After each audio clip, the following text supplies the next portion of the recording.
When we think of transplants, we often think it's a cure. But take heart transplants. There's only about a 60% survival at the 10-year mark.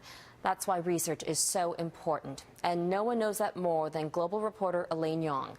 Her little girl was diagnosed with a heart condition which required a transplant. But that required a young donor. Here's Elaine's personal journey, meeting the family of the little girl who gave her daughter a second chance. We have traveled 1,600 kilometers for the meeting of a lifetime. Look, who's that? But this journey spans the greatest depths of emotion for two families whose paths are now forever intertwined by two brave little girls. Hi. Hi, how are you? Great, how about you? In May 2011, while Addison was fighting for her life in Vancouver in desperate need of a new heart, Felicia Hill was at her newborn daughter's hospital bedside in Reno. Audrey inexplicably stopped breathing when she was just 3 days old. There was nothing more doctors could do, and at 6 days old, she became Nevada's youngest organ donor that year. Her heart now beats in our daughter's chest. Thank you. For you to wear tomorrow. You know who that is? We are meeting in Santa Clara to honor Audrey at the Donate Life Walk, but unfortunately, there is no fairy tale ending to the transplant story, at least not yet.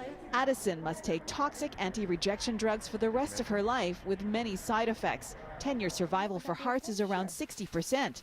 But the new Canadian National Transplant Research Program is pushing transplant medicine forward. So this really, we hope, will transform transplantation research in the country and will make Canada not only a leading researcher, will really transform the landscape. This is Audrey's heart recipient, Addison, and this is Audrey's kidney recipient, Heidi. Less than 24 hours after Addison was listed for a heart transplant in Vancouver, across the border in Reno, Felicia was given unimaginable news.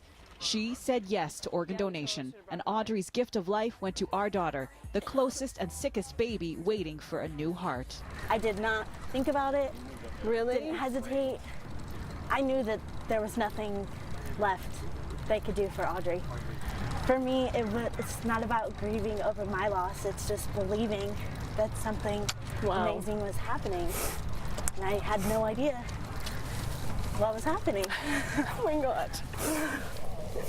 Because you know, when we're sitting there and they tell us your only hope is a heart transplant, you just know that some other family has to say yes. And something horrible's happened to them, for them. And you know, you want so badly for someone to say yes. Elaine Yong, Global News, Santa Clara.